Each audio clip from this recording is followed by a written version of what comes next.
लेकिन प्राण प्रतिष्ठा कहां से आ गया? आप उस रामलला को जो छावनी में थे उनको ले जाके वहां स्थापित करना चाहिए। प्राण प्रतिष्ठा कहां से आ गया? एक और रोक लोगे कि दलित भी हिंदू, आदिवासी भी हिंदू, पिछड़ा भी हिंदू, लेकिन जब आरक्षण देने की बात आती है तो आपकी आंखें टिकरी बन जाती है। एक हफ्ता हो गया, लेकिन वहां की पुलिस उस अपराधी को बचाने की कोशिश कर रही है क्योंकि लड़की दलित समाज की है। उन करोड़ों करोड़ों लोगों की भावनाओं को आहत कर ऐसा ड्रामा कर रही है कि जैसा कि लगता है कि राम को हम लाए हैं, जबकि ये जगविदित है, ये पूरे संसार सब मालूम है। हजारों साल से राम की यहां पर पूजा होती चली आ रही है। आप मानते हैं ना राम की पूजा? और जब राम की हजारों साल से पूजा चली आ रही है तो उसमें प्राण प्रतिष्ठा का प्रश्न कहां से उठता है?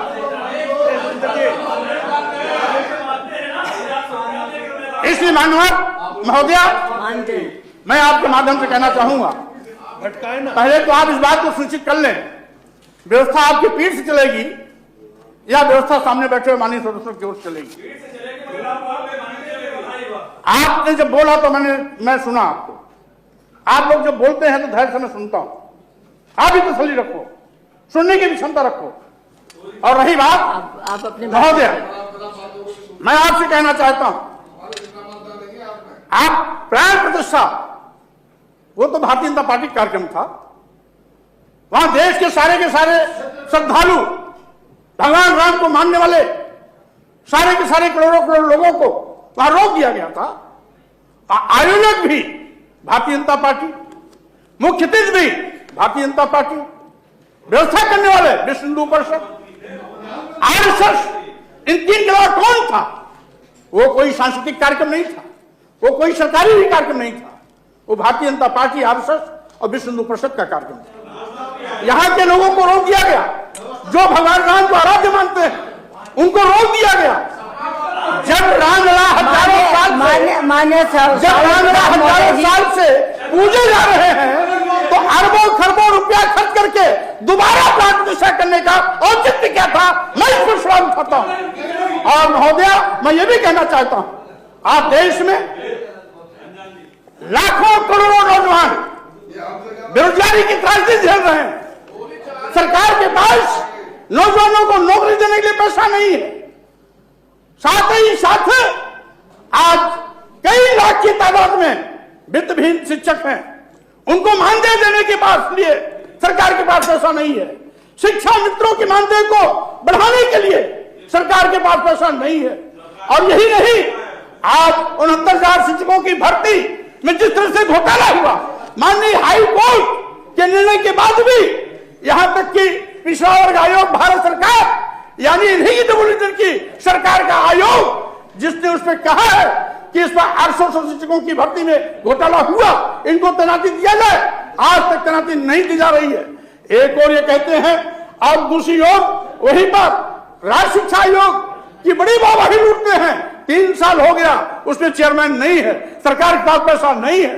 मदरसा शिक्षकों को मानदेय जो अभी तक मिल रहा था उसको रोक दिया गया, उनको देने का पैसा इनके पास नहीं है। लेकिन मैं कहना चाहता हूं, जो है उसको ये नकार करके फिर से प्रस्तुत करने की कोशिश कर रहे हैं। अरे जो हजारों साल से पूजा जाता है, हजारों साल से उस अयोध्या में राम की पूजा होती है, उसके अंदर प्राण प्रतिष्ठा का औचित्य नहीं है। यही पर महोदया,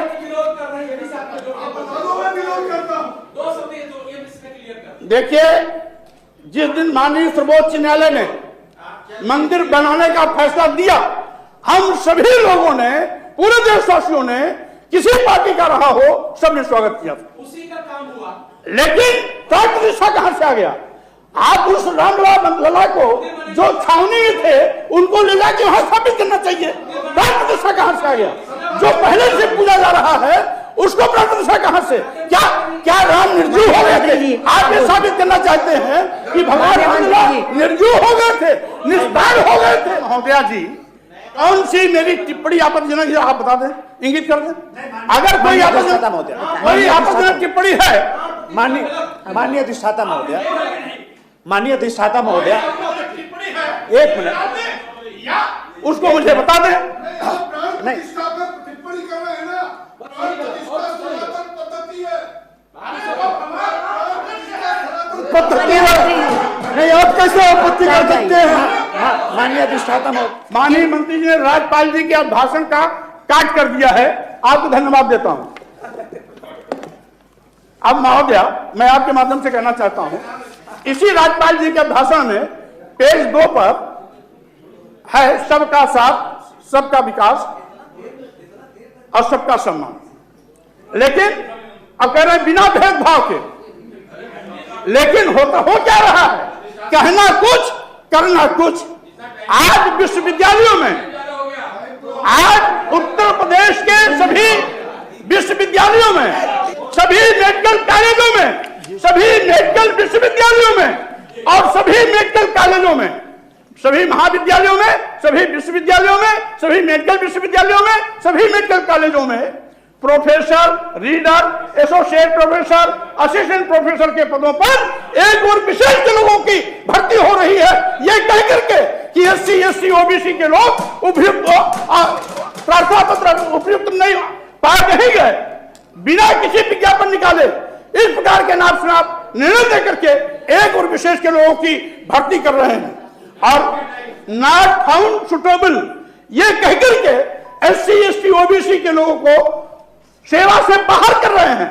यही नहीं, मैं एक उदाहरण दे रहा हूं, बीएचयू के आईआईटी महोदया, या तो आप बात कर लें या तो मुझे बोलने दें। आपकी सुन रहे हैं महोदया, बीएचयू के आईआईटी के पोस्ट ग्रेजुएशन में 8 पद पर एडमिशन होने थे, 8 लड़के सिलेक्ट भी हुए।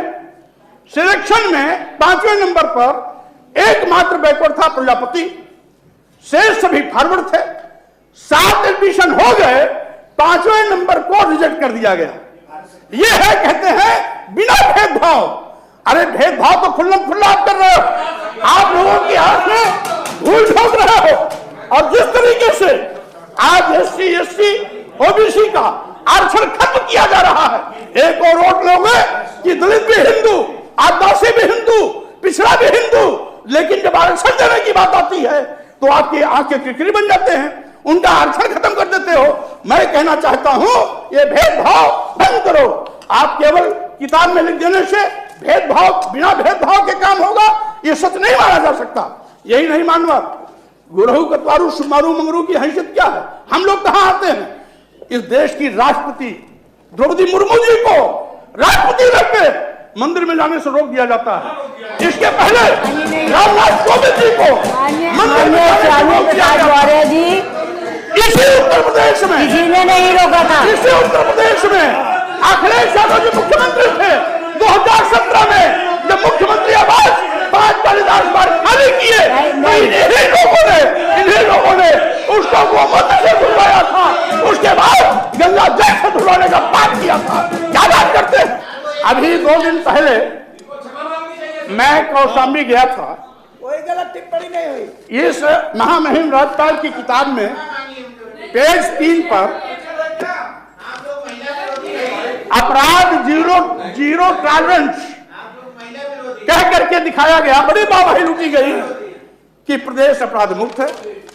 अभी 2 दिन पहले मैं कौशाम्बी गया था, वहां पर एक छात्रा मिली जिसने एक टीचर पर उसके साथ गलत व्यवहार करने का आरोप लगा।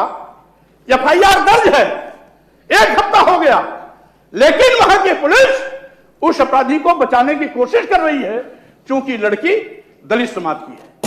यह आज अंधा बाटे रेवड़ी अपन का दे, ये आज सरकार का रोजनामचा बन गया है। यही नहीं महोदया, मैं आपसे यह निवेदन करना चाहता हूं महोदया, जीरो टॉलरेंस का एक छोटा सा नमूना मैं दूंगा कि केवल इसी फरवरी, आज फरवरी में 5-6 दिन हुआ, इसी महीने में कलिंजर थाने क्षेत्र में सतौनी गांव के खेत में रखवाली के समय सोते हुए किसान के लाठी डंडे से पीटकर हत्या कर दी गई। 2 फरवरी का मामला। थाना रूरा अंतर्गत कुरियनपुरवा गांव खेत की रखवाली करने गए एक व्यक्ति का सिर टूट करके हत्या कर दी गया, लाश खेत ट्यूबवेल पर मिली। इसी के साथ ही साथ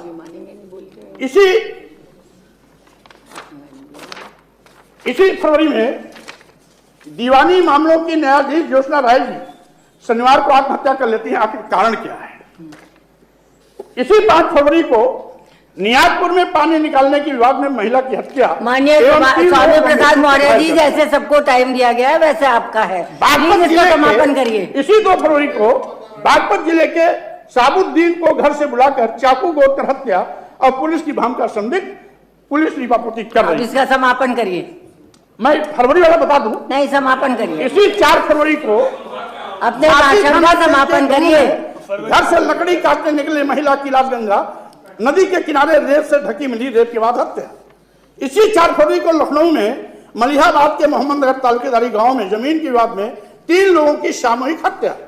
लखनऊ के काकोरी में प्रेमिका सरिता की बर्बरतापूर्ण हत्या 2 फरवरी।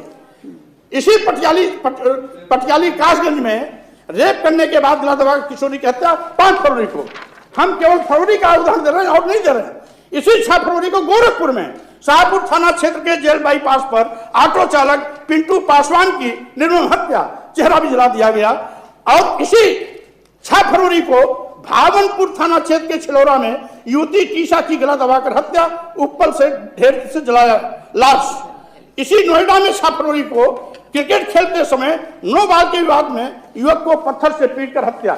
ये हम केवल एक नमूना दिए हैं, हमारे पास बहुत मोटा क्राइम रिकॉर्ड। अब आप समापन करिए, नमूना देख लिया है, अब आप समापन करिए। जो 0 टॉलरेंस की सरकार बात करती है वो धोखा है, छलावा है। उत्तर प्रदेश की जनता में आज धूल झोंकने के सिवाय कुछ नहीं है। और यही नहीं महोदया, आपसे विनम्र निवेदन है कि आज आपने खुद देखा, खुद सामने बैठी थी, बात उठा रहे थे किसान की, सरकार बात कर रही है पशुपालन की। इस प्रकार से हर चीज का उत्तर घुमा फिरा के देना, सरकार अपनी मानसिकता बना लिया है कि किस तरीके से हमें लोगों को दगा देना है, धोखा देना है, किस प्रकार से असत्य को सत्य साबित करना है।